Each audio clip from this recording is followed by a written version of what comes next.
the paranormal house. Night had fallen over the old house like a shroud. Creaking floorboards and the whisper of wind through broken windows created an atmosphere of unbearable tension. The family, who had recently moved in, felt the oppressive weight of the past pressing down on them. Strange shadows flickered in the corners. Inexplicable sounds echoed from nowhere. All of it was driving them to the brink. One night, the youngest son, Tom, woke up to a chilling whisper. He saw a tall, dark figure standing by. His bed, its eyes glowing with a sinister light. The boy screamed, but when his parents burst into the room, they found nothing but a terrified child. From that moment on, nightmares became reality. Objects moved on their own. Doors slammed shut, and an invisible presence seemed to haunt the house. The mother, Sarah, began having strange dreams in which she wandered through dark corridors, pursued by grotesque creatures. The father, John, tried to find a rational explanation, but with each passing day, he became more convinced that evil dwelled within their home. Before long, they realized their son had become a conduit for otherworldly forces. Tom could see and hear things no one else could. He spoke of dark entities desperate to enter our world. The family found themselves at the center of a paranormal nightmare, trapped between reality and the beyond. Desperate, John and Sarah turned to the local priest, Father Michael. After hearing their story, he realized they were dealing with something ancient and malevolent. Father Michael performed an exorcism, but instead of bringing relief, it only intensified the paranormal activity. The house seemed to go berserk.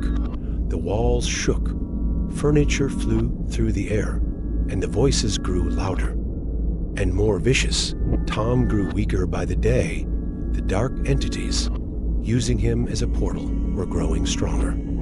Terrified, Sarah discovered an old journal in an abandoned room in the attic.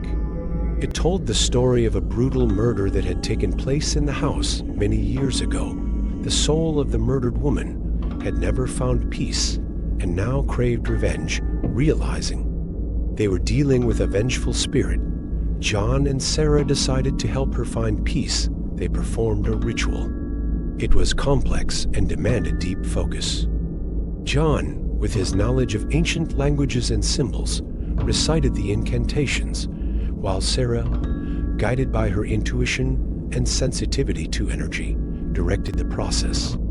The room filled with the flickering light of candles, and shadows danced on the walls, creating an almost surreal atmosphere.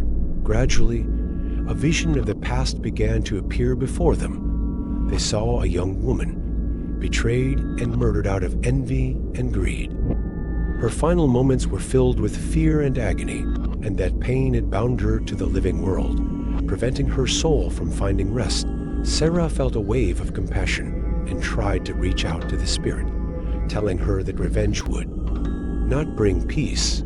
She spoke of forgiveness, of the need to let go of the past and move on toward the light.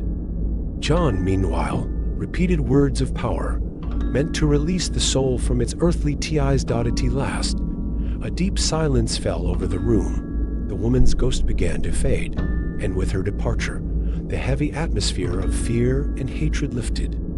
John and Sarah felt a sense of relief and the hope that her soul had finally found its way to peace and rest.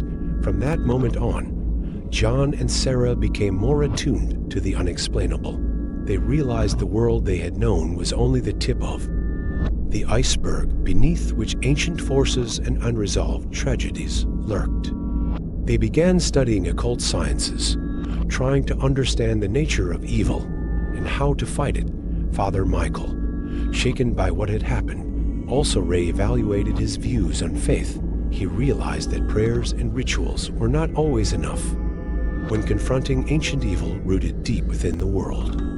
He became more open to new knowledge and was willing to work alongside those seeking to understand the paranormal. Together, they formed a small group dedicated to investigating unexplained occurrences in their town. They helped people who had encountered ghosts, poltergeists, and other paranormal phenomena. Their experience in the old house became a valuable lesson, one that helped them save many lives.